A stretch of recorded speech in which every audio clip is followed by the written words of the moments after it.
Okay, this is If You Could Go Back by Danny Brick. I know, if you could go back, you would walk with Jesus, you would march with King, maybe assassinate Hitler, at least hide Jews in your basement. It would all be clear to you. But people then, just like you, were baffled, had bills to pay, and children they didn't understand, and they too were so desperate for normalcy. They made anything normal, even turning everything inside out, even killing, and it's easy for turning the other cheek, to be looking the other way, for walking, to be talking, and they hid in their houses, and they watched it on television when they had television, and wrung their hands, or didn't, and your hands are just like theirs, lined, permeable, small, and you would follow Caesar and quote McCarthy and Hoover, and you would want to make Germany great again because you are afraid, and your parents are sick, and your job pays shit, and where's your dignity? Just a little dignity, and those kids sitting down in the highway and chaining themselves to buildings, what's their fucking problem? And that kid, that's King, and this is Selma, and Berlin, and Jerusalem, and now is when they need you to be brave. Now is when we need you to go back and forget everything you know and give up the things you're chained to and make it look so easy in your grandkids' history books. They should still have them, Kanahora. Now is when it will all be clear to them.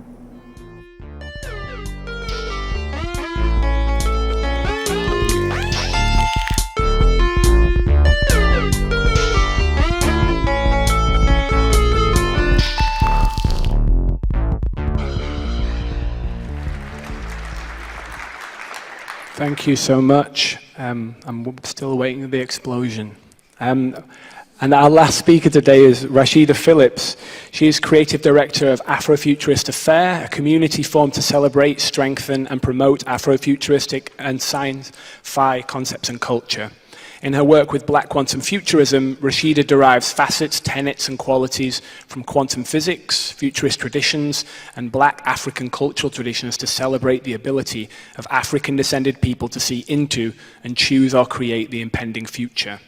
In her talk today, Rasheedah will explore the history of linear time constructs, notions of the future, and alternative histories of temporospatial consciousness.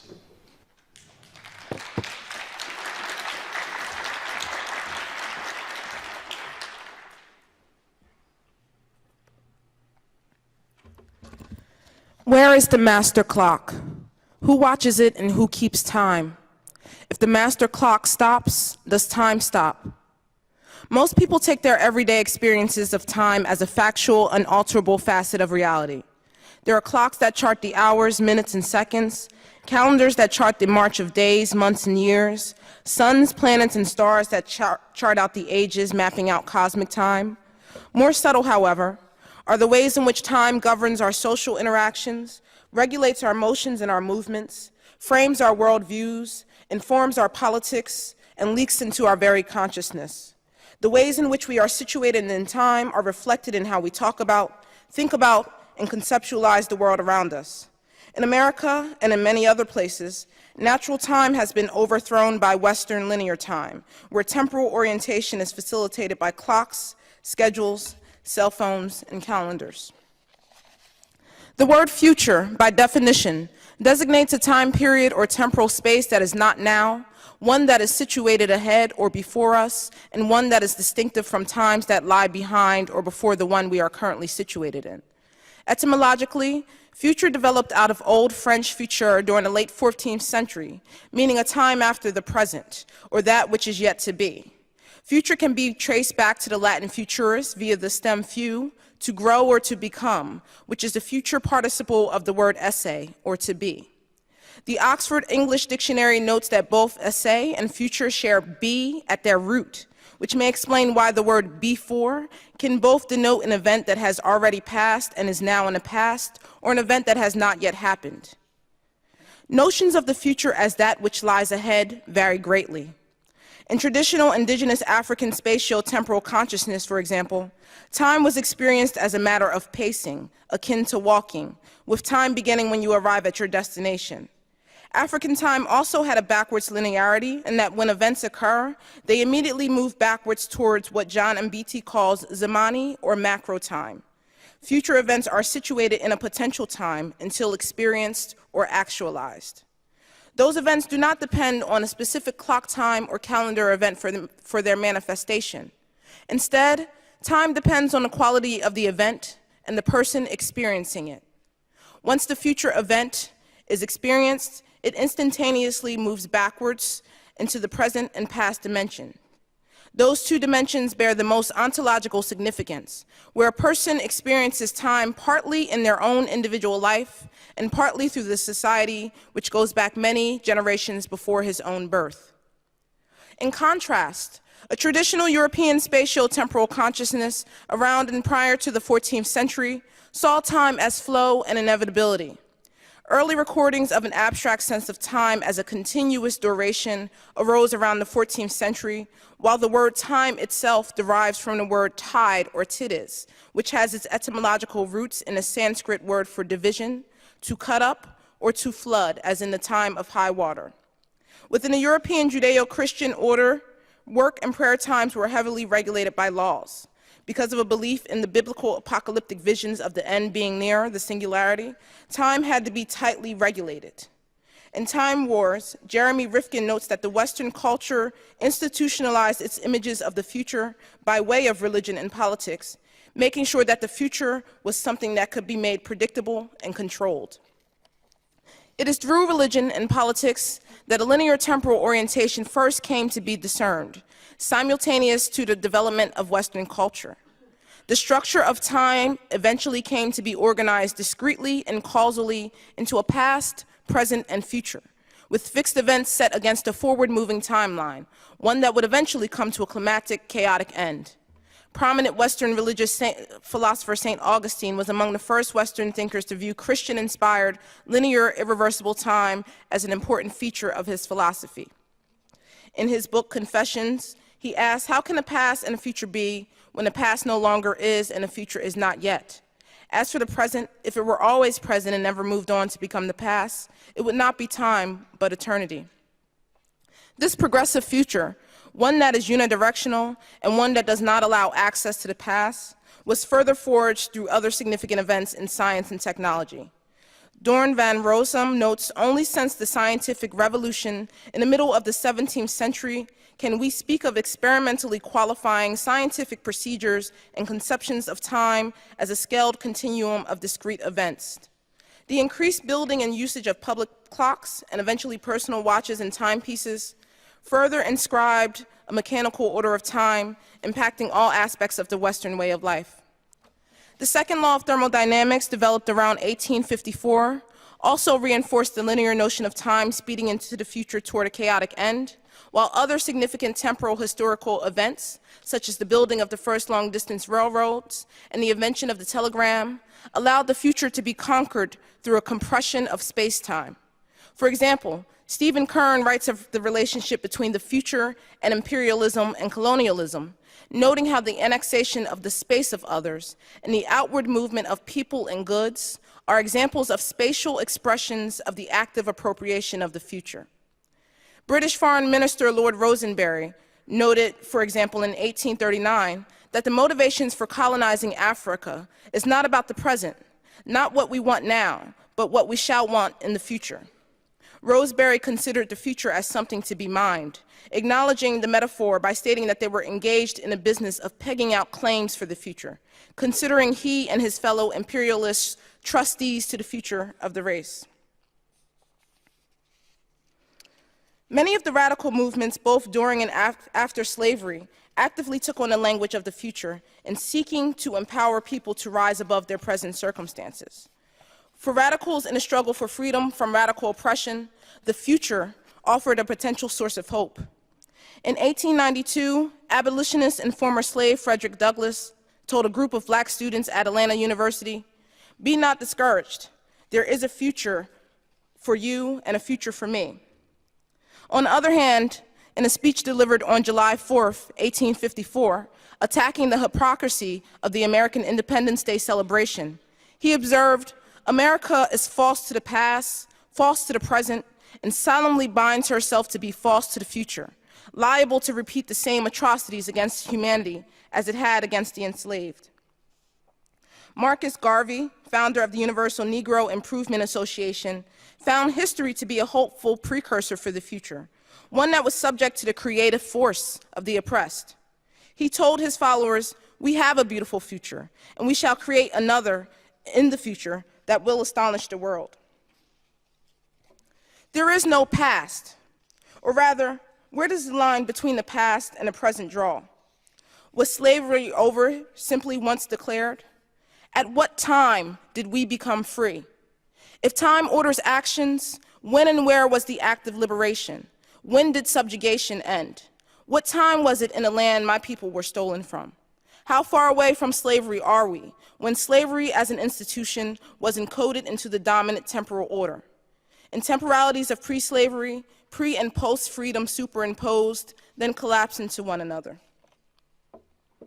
At the turn of the century, an avant-garde Italian social movement known as Futurism attempted to revolutionize and reappropriate notions of the future in art, architecture, literature, and culture. Believing that the call of reverence to the past and to tradition should die, they created manifestos, artwork, music, and critical theory around a future rapidly speeding toward them. Much like Einstein's relativistic future, the future had now run into now, or as Filippo Marinetti wrote in Manifesto of Futurism in 1909, "Time and space died yesterday." In a manifesto of the futurist painters, written circa 1910, the futurists declared that the triumphant progress of science makes profound changes in humanity inevitable, changes which are hacking an abyss between those docile slaves of past tradition and us free moderns who are confident in the radiant splendor of our future. They embraced a violent, clashing, chaotic technological future, one that was constantly changing and perpetually at war with its own ideas. The future was not set, and because it was so transient, there could be no permanent buildings, no permanent monuments, or permanent empires. Envisioning themselves as the catalyst for Italy's rebirth, politics and culture were intermeshed for the Italian futurists, with the Futurism movement containing some elements of anarchism and fascism. Notions of the future have virtually defined the genre of modern-day science fiction. These future visions began to take on a dystopian tone following the Victorian era of wonder, space, and high technology. H.G. Wells spent much of his career time traveling into dystopian futures through fiction, essays, and speeches. George Orwell's novel 1984 famously warns that who controls the past controls the future. Who controls the present controls the past.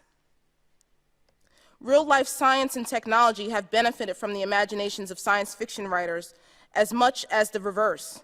Many sci-fi writers are in fact scientists or are consulted by scientists when their work predicts the future or thinks up new possibilities and uses for tech. The inevitable consequences of the rapidly changing future envisioned by the Italian futurists and the ones illustrated by science fiction is what Alvin Toffler called future shock, to describe the shattering stress and disorientation that we induce in individuals by subjecting them to too much change in too short a time. He believed that the greatly accelerated rate of social and technological change in our society produced mostly negative personal and psychological consequences, arising from the superimposition of a new culture on an old one, and producing a form of culture shock that the victim can never recover from.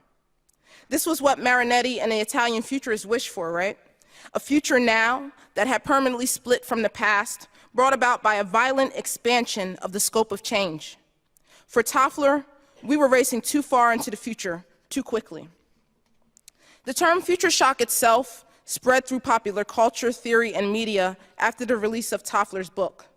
Curtis Mayfield had a song called Future Shock on his album, which was in turn covered by Herbie Hancock as the title track for his 1983 recording, a jazz-funk electronic fusion that was considered futuristic for its time. Future shock, as described by Mayfield, is a world of poverty, drug addiction, hunger, desperation, oppression. When won't we understand? This is our last and only chance. Everybody, it's a future shock. His words hearken to a use of presentism time orientation, the darker side of the future is now. This represents how oppressed people today, particularly the descendants of enslaved Africans, embody temporal tensions, a disunity between cultural notions of time. Little analyzed are the ways in which contemporarily this temporal orientation is connected to class, poverty, oppression, racism, and the legacy of slavery. Maintaining a sense of presentism, being in the now, over a sense of futurism has also been both a defense mechanism against Black communal trauma and post-trauma under the conditions of class warfare and racial oppression deriving from slavery, and a hearkening back to a more natural, ancestral, temporal, spatial consciousness.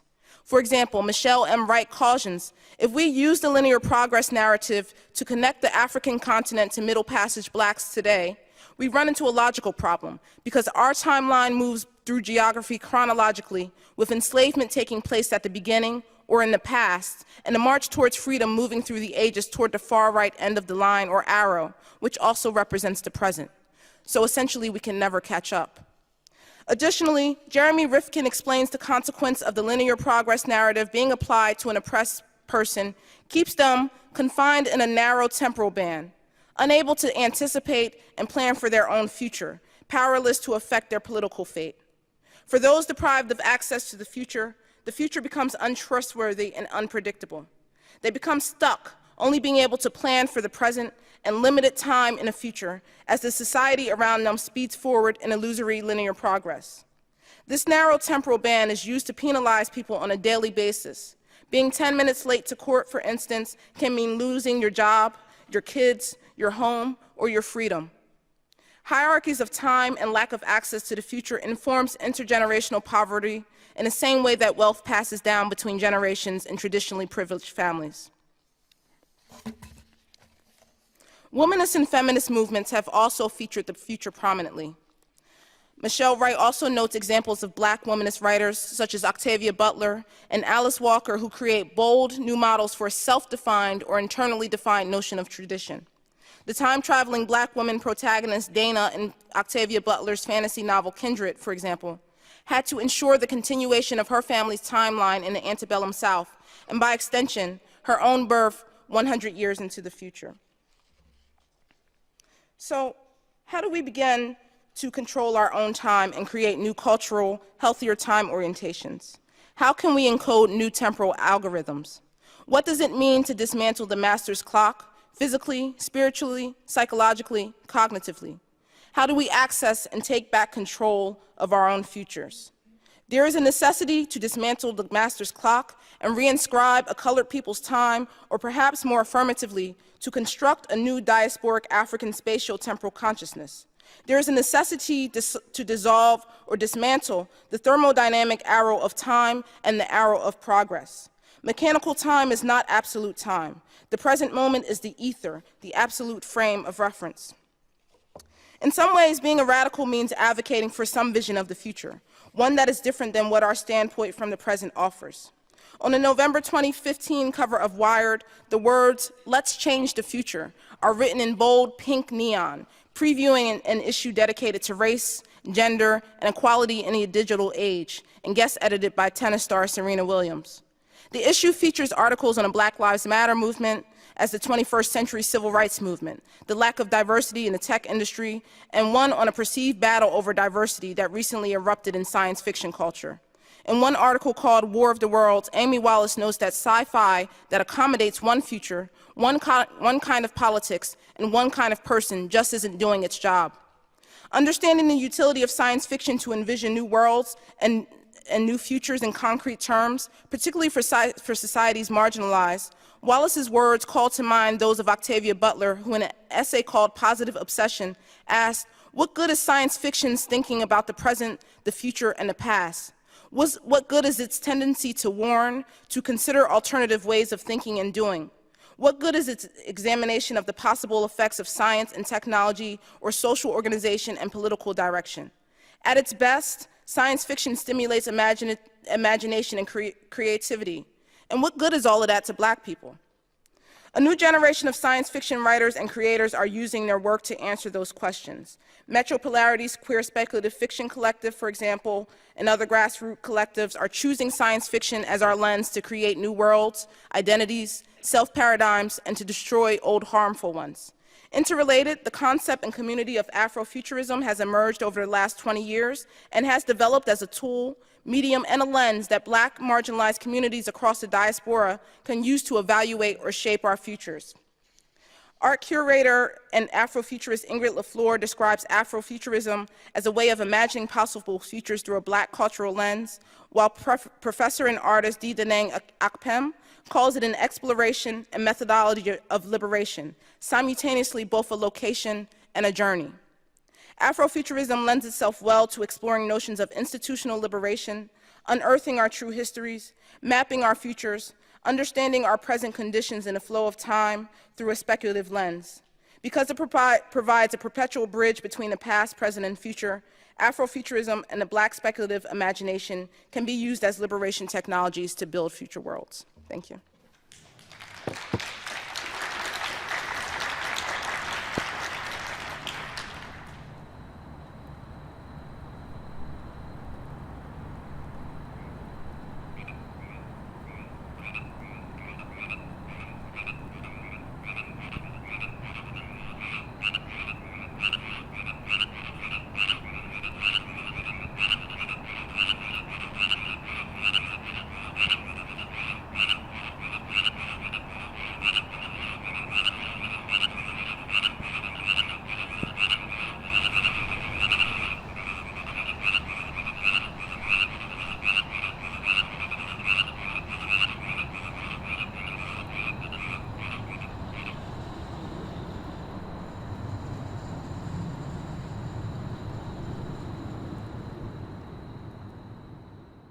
Hello. Hey, Taeyoon. Yeah. I am talking to Taeyoon Choi, whose exhibition with Christine Kim, Christine Sun Kim, I guess, is her full name, at the Harvest Workspace in downtown Manhattan. And the exhibition is called Seven Futures and features a set of wind chimes that are... I'll let you talk about it, Taeyoon, but I'm calling you because I'm missing your art opening. Like right now is your art opening, and I'm traveling for a conference. But maybe you could just tell us a little bit about your show, because I think I'm going to go see it. I think a lot of people who might listen to this podcast might want to go see it. Sweet. So it's an exhibition of wind chimes that we for a performance last year. So we thought wind chimes are kind of a very analog timekeeper. It doesn't really quantify time in a traditional sense, but it lets you get a sense of a time passing when the wind is blowing or, when the weather is changing. And we thought that's a very nice way of thinking about different senses of time, like one that is not just hyper accurate or standardized, but a more personalized and more emotional sense of time. Totally. Yeah. And well, that word personalized, reminds me of the other work you did, In Search of Personalized Time. And it made me think that it's kind of like a counterpoint to that project, which listeners who aren't familiar with it, you should look it up. It's I-S-O, the acronym In Search of Personalized Time, .org or .com, I forget. .com, yeah. Well, yeah, it's a part of ongoing collaborations that I work with other artists to make timekeepers. Basically, I think I make clocks that operate differently because computers are basically clocks with other functionality. Totally. As an artist working with computers, I'm very inclined to make strange clocks that reveal how we see the world and how we experience the world, which is not always computational. So it's a very fun exercise to think about what does time feel like when you make timekeepers through wind chimes and other devices? I hear them in the background, and Yeah, it's probably worth mentioning that this exhibition space is indoors and there's no wind, so there is yeah. a mechanical component to it. The chimes aren't just chiming them. Well, they are chiming themselves, I guess. Yeah, so there's a small motors that are controlling the wind chime, and it's made of wood and aluminum pipes and strings that are all controlled by a small microcontroller on the background. And each wind chime operates at a different interval and different increment, and also different delay, which means that it kind of creates this almost hard to predict patterns, but there is some parameter that the wind chimes are operating on, and each wind chime has a distinct speed and frequency of the sound.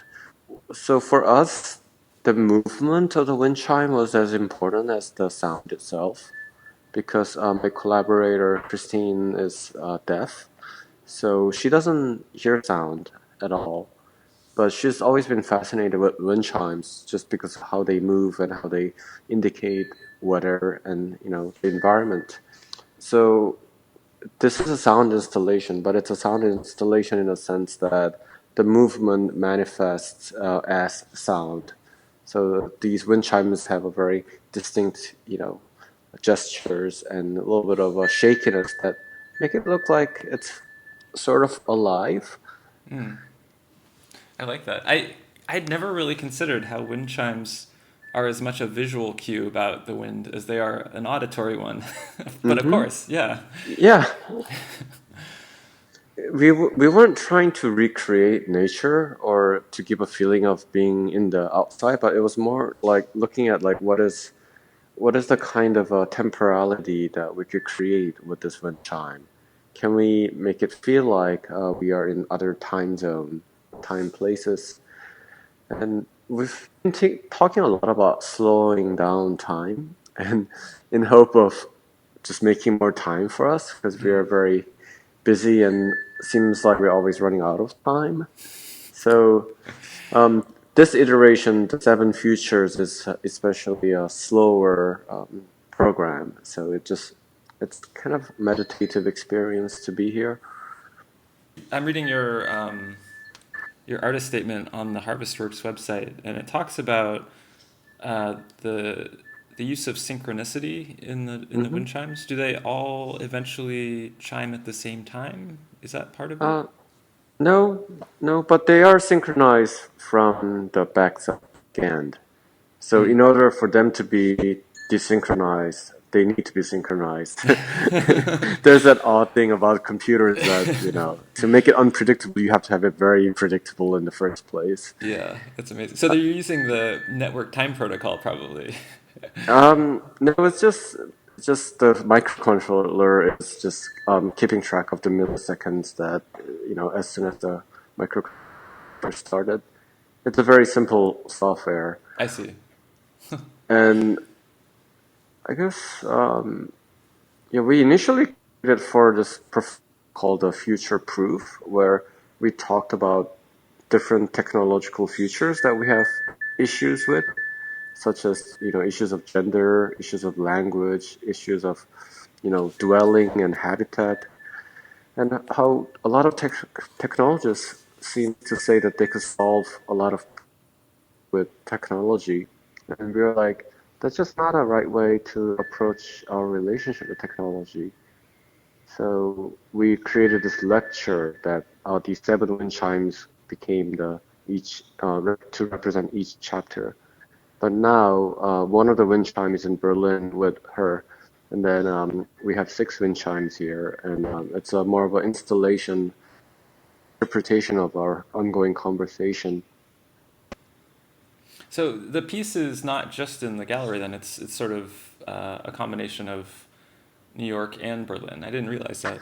Well, yeah, the Berlin, it's in her studio, so we're just missing one of the wind chimes in the gallery. And instead of the one missing one, I have a drawing that I generated with software. It's a binary number that says absence, and it's made with a pen plotter, and it's taking the place of the wind chimes that's not here.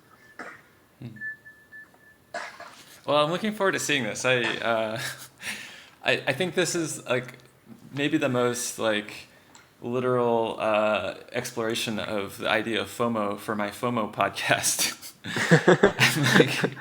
I'm out here in Portland, and the weather is beautiful, and I'm looking out the window, and my friend James is riding around on a bicycle, and it's like it's like this little it's a little oasis of pleasant, good feelings and stuff. But meanwhile, in New York, Right. everything's happening still. Yeah, there's so much happening right now. So this weekend is insane. And Yeah. I was just at 3 parties last night within all like 3 hours time block. And that was after like spending 8 hour like full day working on the install. And I just feel like, oh, I didn't waste any single minute of my time. And it was a very New York situation where we were just sucked into different parties and events, and it just didn't really stop. Yeah, I go back and forth on this. Sometimes I feel like I really want to do all of the possible things that are happening in any given night. And then Yeah, sometimes I'm like, I'm just going to do this one thing and stay yeah, and just like commit to it. Which, yeah. like, sometimes that works too. It's like you can, yeah, it depends, I No, guess. definitely. Yeah. Yeah, definitely. But I think just having an option to go to places and meet different people is really interesting. Yeah, it feels like a kind of privilege that should be made use of, especially since I'm thinking about how I'm leaving the city soon. Like every possible opportunity to go and see people, I'm like, Yeah, I'm just gonna do it. Doesn't matter if I'm not up for it. You just gotta power through. yeah, yeah. And I think, yeah, just having a nice encounters with people. That's what makes a city special, or Yeah. any place. It doesn't need to be New York, but it's anywhere in the world where there's people making art and doing stuff and talking to each other. You know, you want to be part of it. I mean, I really value like alone time and research, and solitude is very important for me. But also socializing is what makes that solitude worth it. Yeah, for sure. Yeah. Well, you're not missing out much in here at the moment. I'm just staying in the gallery and It's an looking at. early opening. Yeah. Yeah, I mean it's just a whole day, Yeah. and then yeah, the wind chimes are just playing itself, like you said, and yeah, I mean I guess one last thing about the wind chime is that when I was coding it for the performance, there was few moments when I felt like time sort of started to slow down, and it opened up a space for desynchronization, and just found a gap between the times. So when you are coding these small motors, you're sending signals to them all at the same time. And sometimes the signals get mixed, or there's a slight delay between the signals because I'm controlling multiple servo motors at the same time, right? And the object that I created is basically telling each one of them to go to one place and wait for the motor to go there while it's telling another motor to go to another space. And this kind of discordance was really beautiful, and I just wanted to give that similar experience to the viewers as well. Yeah, that's great. I love that you discovered some behavior in the piece you were creating that maybe you hadn't anticipated, or maybe you didn't fully understand how it would feel once it was actually enacted. Exactly. And I've been thinking a lot about why I make work, and I think I make work mostly for myself. And I think that's much better than making work for some other people. Yeah. So I've been trying to make work that is really interesting to me, and I think that's interesting to other people as well. Tell me about your distinction between artwork and projects. I read that Oh I yeah, think think you posted something on Instagram maybe that I read it a couple times and I wasn't sure that I totally got it. So maybe you can fill me in. Yeah. So work is something that you make independent of the project. So work is for me drawings, writings, any other code like the medium itself doesn't matter, but work is part of your practice. So as an artist, you continue to practice your, drawing or coding or whatever sculpture, and it's very important that it's a daily practice that you are constantly making, and does not need to stand on its own or doesn't need to have a whole narrative. It's just what you create. Is that clear? Yeah, you did cut And out then, for a and then the second. project Yeah. is the project is something that consists of one work or many other works. It's very much driven by a vision of trying to achieve a goal. So the project is a combination of work, collaboration, and other research that takes place as something larger than the single work itself. So a project is maybe a way to gather up the work that you've been doing and make it understandable to an audience. Is that right? Or maybe it doesn't always have to work that way. I think it happens like that oftentimes, but I think project is you know what you are trying to achieve with the project even Mm. before you started making. It's like I would like to make a project that address these issues with Mm. these people, or through this exploration that could be aesthetic. I want to give this experience. Work is an exploration, and it's about ongoing practice. I guess it's there in the word, isn't it? It's a projection of some future outcome that you're trying to achieve in that word project. Mm-hmm. But it's also like the work is very personal and intimate with the material, and project is very much open and inviting. Mm. Inviting to to others, I Yeah. suppose. Yeah, Mm-hmm. that makes Yeah. sense. Yeah. Yeah. For me, I think it's slightly different for other artists, but because I collaborate a lot with other artists, I realize that some of things I do is a project, and it involves a lot of my work, my collaborators' work, and participants' work. But the project stands on its own because it's a combination of those things, and we share a vision that we're contributing to make together. So one thing that I should probably also mention that at least New York residents might be familiar with is Taeyoon's ongoing project, the School of Poetic Computation, which always has very interesting events and people passing through, and it's just like in this amazing space. It's gone through different spaces, but the current space I like a lot. It's right on the Hudson River. What is that building called? It's like an old art. Westbeth. Westbeth, yeah.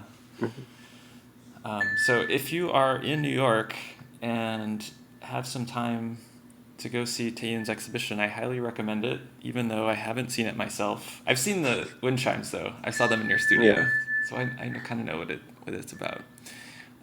Definitely go check it out. It's on Broadway. I think I have the website open here. It's 596 Broadway, 602. So you have to go up an elevator to find it. Mm-hmm.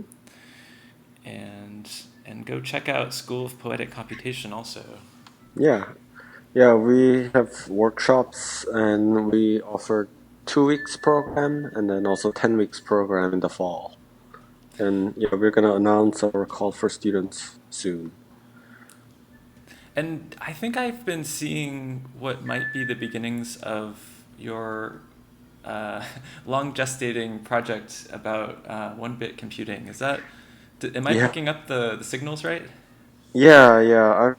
So I've been trying to create computers with, bare electronics, just discrete components and logic gates. And finally, I'm about to release DIY kit for other folks to make their own 1-bit computer. That's great. And is that thing with Avant.org launched yet? Is that No, that's still in the works. Okay. I think of I those two have, projects as being intertwined, but yeah, maybe that's still yeah, going. definitely. I just have many projects that are ongoing for a few years. It's Yeah. sort of hard to tell when it begins. But definitely the one-bit computer, and that's part of a ongoing book and comic series that I'm working on called Handmade Computer. Yeah, handmade computer. Amazing. So thank you so much, Taeyoon. And yeah, thanks for having me on your radio show. Yeah. This has been You Would Have Loved It, the FOMO podcast. This week's episode featured Rasheedah Phillips of the Afrofuturist Affair. She was the third speaker on the excellent Singularities panel at the most recent Transmediale festival in Berlin, Germany. I just finished chatting with Taeyoon Choi, whose School for Poetic Computation, I got that wrong, just launched its call for applications for the fall session at sfpc.io. You can find more of Taeyoon's work at taeyoonchoi.com. We opened with James Ofsink reading If You Could Go Back by Danny Brick. The field recording of the frogs was something I heard while I was riding past the Oregon Museum of Science and Industry in Portland. As soon as I approached, they got real quiet, and then, after 3 very long minutes, started croaking again. The music we opened with, and that you're hearing now, is by The Use. You can find them at theusemusic.com, on Bandcamp, and on your favorite streaming service.